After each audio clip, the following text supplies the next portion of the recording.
Welcome to Impacting Jamaica, where we spotlight the many but often ignored positive happenings, activities, projects, and investments at every level across every sector to inspire, motivate, and excite people everywhere. Impacting Jamaica is powered by the Flow Foundation. Thank you for joining us today on Impacting Jamaica. Welcome to another wonderful episode.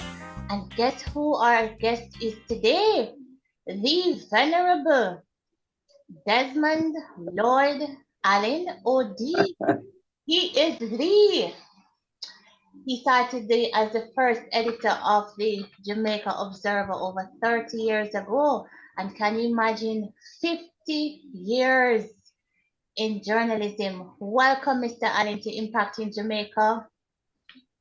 Thank you very much, Keisha. It's my pleasure.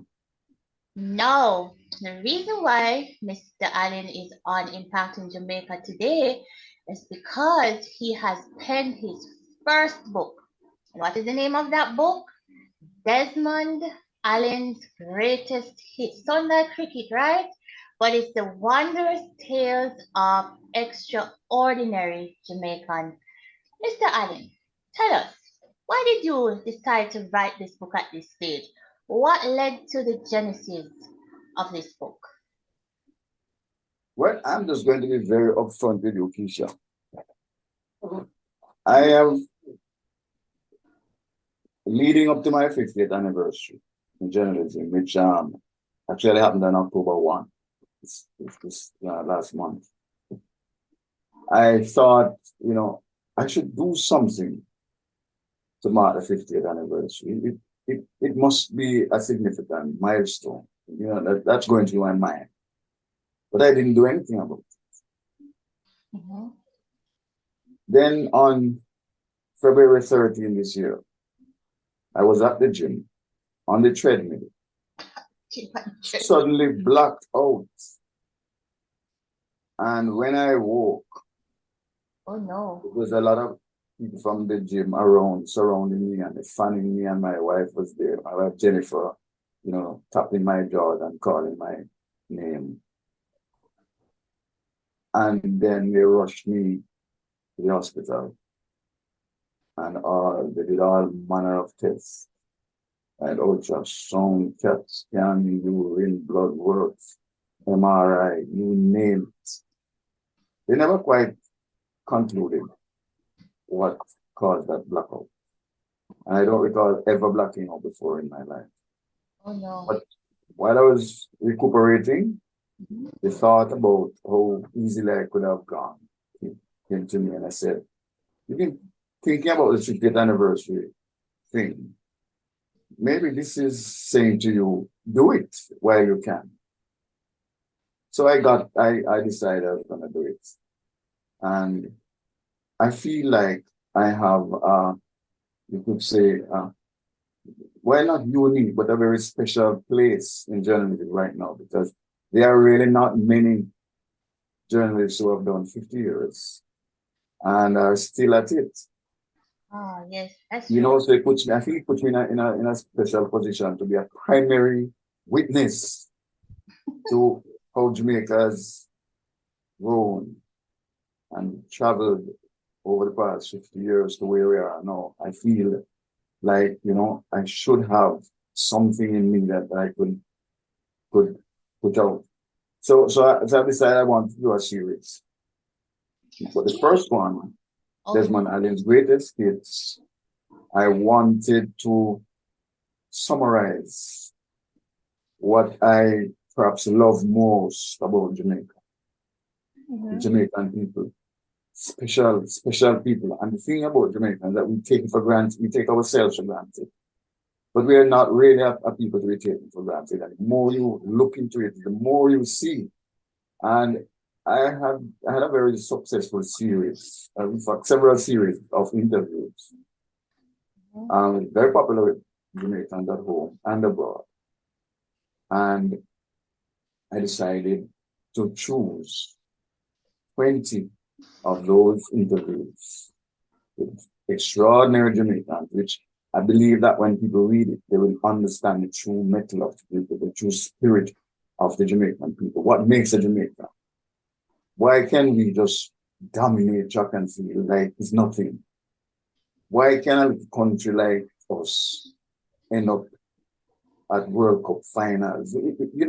These things are, but with Kalawa mentality. yeah, very audacious. Mm-hmm. If we go into something and we have to be at the top, we're not satisfied with just sitting back and watching what's happening. We have to be out here. We're not satisfied with mediocrity. And we're not. And the people are bold. And I find that the more they go away, is the more you see of it coming out. It's probably more muted when they're in Jamaica, but when they go abroad, it really steps up, So that's a long answer to your question as to why Desmond Allen's greatest hits. Wondrous tales of extraordinary. Yes. Sorry, you were saying something. Go ahead. No, I'm just finishing that particular question because there's a lot more that will come of it or can come of it. I mentioned that I have enough interviews to do a series. This first one is volume 1. Mm-hmm. I have done 3 different versions of it. The hardcover, which I'm calling a limited gold edition, the paperback, and the ebook. Okay, so there are 3 versions to this book. The limited gold edition is dedicated to the Honorary Godwood Stewart, who became a good friend to me in his last 15 years of life. I had, as you mentioned, as the first editor, the founding editor of the Observer, the first employee in 1993 when it started. And I worked there for about 4 years, left, but then circumstances contrived together so that 10 years later, he was able to invite me back to the Observer, and I agreed to go back. We spent a lot of time together. Which man like he is, he had his own means of transportation. So we could travel all over the world and spend a lot of time documenting this great Jamaica that everybody knows, but don't really, because and it's a common story among all those I interviewed, where these are extraordinary Jamaicans who come to positions, lofty positions, great titles, and their names are on everybody's lips. But did we really know them? How did they get to the way they were? What were the obstacles faced and overcome? Right? What were their social background and context? Where they're coming from? How did they really get to these positions? And so I was able to see that over my 50 years, and I decided this is the time to get it all together, and we did. All right, so some of the names you have here, as you mentioned, Gordon Butch Stewart, you said you spent some time with him in the last couple of years before his passing, but there are so many others here. I see Sir Patrick Allen, and then I went down the list, and the Renito de Cordova Valentino Adams is on this list, and Captain Horace Burrell, the Honorable Oliver Clark, the Honorable Olivia Babsy Grange, and of course fellow journalists Cliff Hughes, John Maxwell, and Samuel Mike Fennell, Patrick Lafayette. Yes. Blair. There's Grub Cooper, there's Lindy Della Pena, that's sports and also journalism.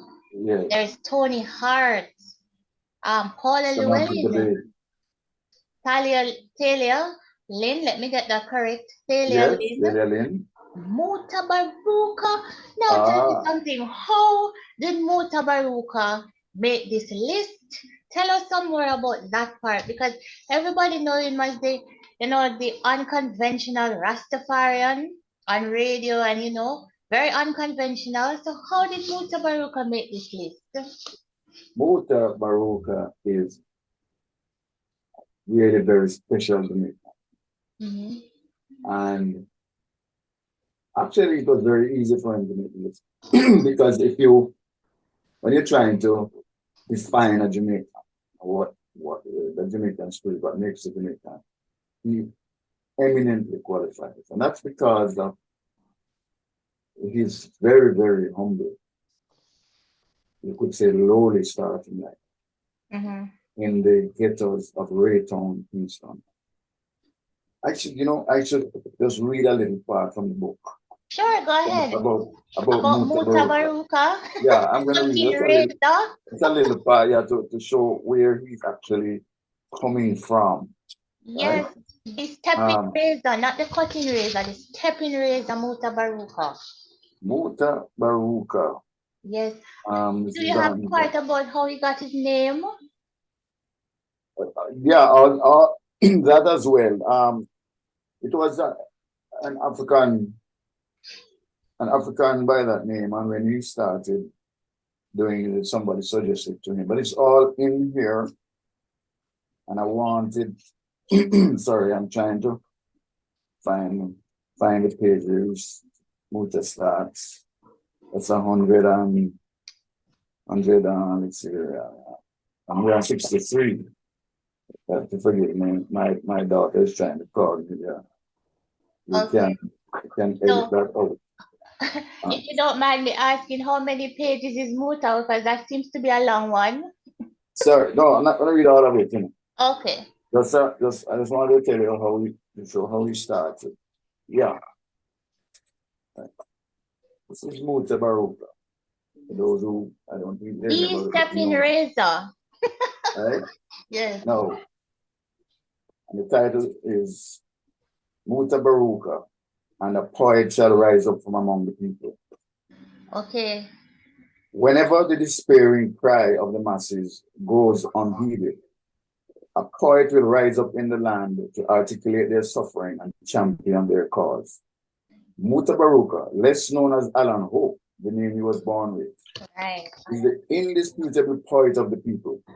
He speaks jarringly, annoyingly, but relentlessly of their longings, their deprivations, and their human rights, and their longing for it. Traversing the globe barefooted, not caring whether the sun shines or the snow falls, because it is his enduring statement. Muta Baruka still waves the original message. And me one just a travel the land with the little but upon them no understand.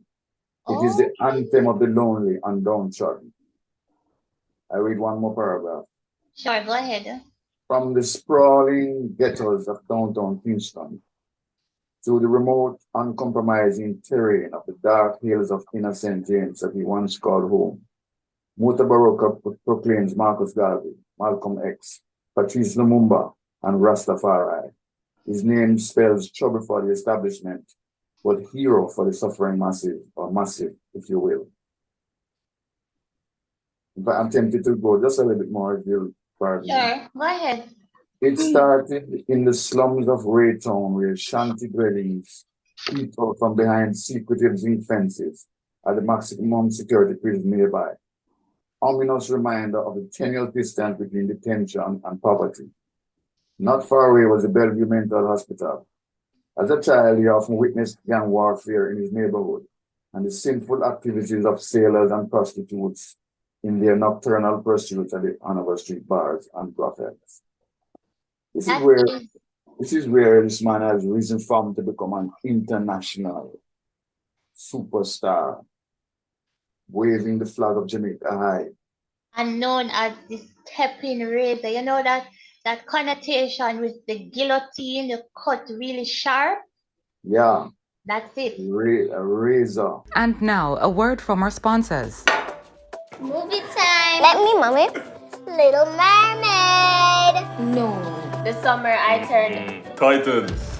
I'll be choosing tonight The Notebook. No! With Hub TV from Flow, now all your channels and streaming apps are in one place, controlled by your voice. Get internet and Hub TV for the special offer of only $6,499 plus GCT a month. Inspired by you. Visit a Flow store today. Welcome back to our podcast. I am fascinated by the language that you use because most people write in a biographical tone, especially when you see a title called Greatest Hits. But the way in which you have written, especially listening to you speaking about Mota Baruka, and it's different, it's engaging, it's something that would make anyone at all who is interested in literature and history want to hear and want to read more about what you have written. Why did you choose this style of writing for this book? Thank you for that, Keisha. That was a big challenge, I must say. I've spent, before writing this book, but eventually in fact, the series of interviews, I struggled with the whole notion that many people don't like to read. People are always throwing it at me. So, you're so in love with reading. But, people don't like to read all that much, They just say that to me. They still say it. So I struggled with, I said, how can I write in such a way that even if they don't like to read, once they start, I could, draw them in, pull them out. And I came up with a concept of combining writing nonfiction as their stories are with fiction, with a fictional approach to writing, in the way somebody write a novel. So I stylize the thing to combine those two approaches. And it worked. It worked marvelously. It did actually, because the way in which you wrote about Mota, and I'm sure the other persons here, the Rob Cooper, the Olivia Grange, Mike Fennell, the Honorable Portia Simpson Miller, and even Thalia Lynn, I'm sure that persons will be captivated by that type of language. And this leads me to the question though, what is your target audience? How will this book impart and educate persons in this group? First of all, I contend that Jamaica's brand is way more than what the different island is. Jamaica is an international brand. Brand Jamaica. I used to spend a lot of time, I'm a movie buff. And I used to notice that these large numbers of movies have some reference to Jamaica in one way or another. And if I wasn't so lazy at the time, I probably would have, because I thought of writing those things down. First, you see, for example, a Bob Marley poster. You see a red stripe bottle. You see Here Jamaica when it was around. There's so many references to Jamaica in these movies. I couldn't believe the influence that Jamaica had on Hollywood. But beyond that, of course, you know what our music does, and you know what our athletes do, and we're just seen as a real country. I love hear Jamaicans say, "Well, Jamaica not real, Jamaica not a real place." Right? I think they said that, with a lot of not sarcasm. It's their way of just poking fun at themselves. But the brand is awesome, right? So I am writing for all those who are interested in brand Jamaica and finding out more about Jamaica. I would love most of all, though, that the Jamaican people would read it, and just in general, would read the book and find in these extraordinary Jamaicans their own heroes. The children growing up, instead of always looking outside to others as their role models, and don't recognize that they can have their own role models and their own heroes right here. I think that if they read the book and see how these people in Jamaica have just triumphed over tremendous odds, that they will see the possibilities for themselves in it. So really, so I'm really talking about people who are generally interested in understanding Jamaica, knowing about Jamaica, but that Jamaicans themselves, younger ones, the future generations, will have these personalities, among others, to whom they can look for inspiration and after whom they can model their own lives, coming out of their own social context. All right, so you're saying that this book is extremely important at this time, especially for our younger generation. Now, we're excited about this book coming out, your 50th anniversary in journalism, but there's a little component that is extremely important. You know, the book is good for gifts and birthdays and anniversaries, but there's a philanthropic effort with this book. 50 grants, one for each year of your career, and this will be given to journalism students attending the four-year local universities that we have here. That is investing in the next generation of journalists. Why this trust to give back to our journalism students? I believe there are two main things. One, I believe I got a lot out of journalism, really.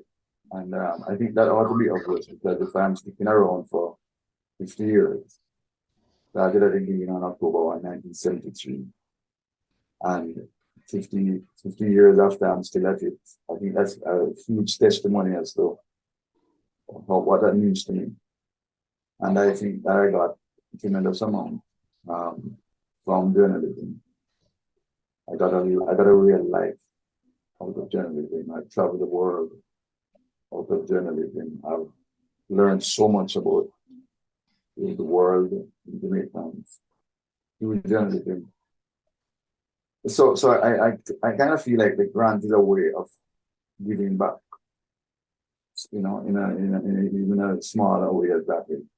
The second thing is that very often Jamaican, part of the overcoming is the lack of finances to provide even educational material. It's a reality for many people.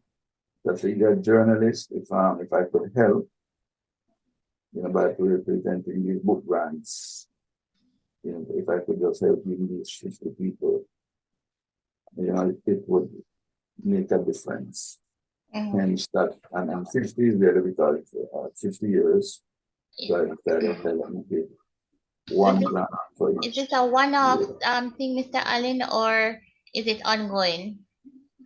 It's difficult to say because the money, for example, I'm hoping to get that money from sale of the books. Mm-hmm.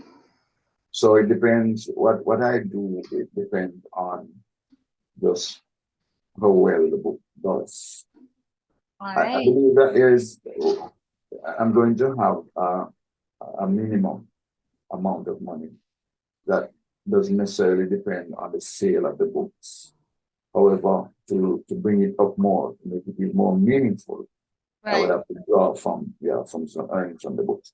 So to answer the question about if it's just a one-off, it all depends on how well the book does. And if I see where it works on this first occasion, it is quite likely that when I go to the next book, and hopefully the next one after that, you know, that I could keep doing. So just keep your fingers crossed to me and pray. Say a word of prayer sometimes that I say these books. All right, so we have a few minutes left, about 4 minutes. Where is the book available for purchase? How can persons get the book if they need to get a copy of this book? Yes. Desmond Allen's greatest hit, Wondrous Tales of Extraordinary Jamaican. Yes. The Amazon, first of all, it's on Amazon, where actually when it was just released, Mm-hmm. it became number one in its category on the Amazon bestseller list. I'm very proud of that. Number one, you know. And it has remained on the top 100 since release, and was released in late September. It's still I think as we speak about number 44 on the top 100 list, but that was a number one. So Amazon is great for most people, especially overseas people in our diaspora. In Jamaica, there's a link to have an author's page on the publisher. The publisher is Bamboo Sparks, by the way. So I have an author's page, and there's a link to that page, which, if I may make reference to the QR code. Okay. Right, the QR code can send them directly to the author's page from where they can order. All right. That will be delivered to those who order from Jamaica. I should mention that the hard copy, one of the things they're doing with it is to emboss people's name on the cover. I don't know how well you can see it. Right, so that it's a special product, this one, hard copy, printed on the special paper. And that's the limited gold edition copy? Limited gold edition. It's going to become a collector's item because somewhere next year we're going to take it out of publication, and then nobody will do it. Unless you had it before, you won't have it again. You won't have it. It's going to be a collector's item. So this book, I am hoping to make enough money from it to give the grants. All right. So, Mr. Allen, 50 years in journalism.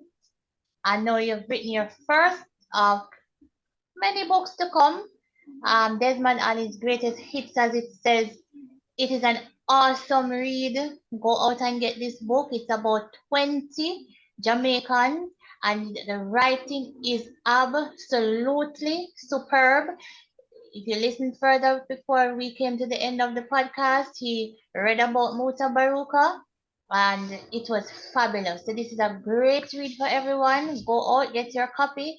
Mr. Allen, thank you so much for giving back and for 50 years of helping to nurture journalism in Jamaica as the founding editor of the Jamaica Observer. That was 30 years ago. Thank you so much, Mr. Allen.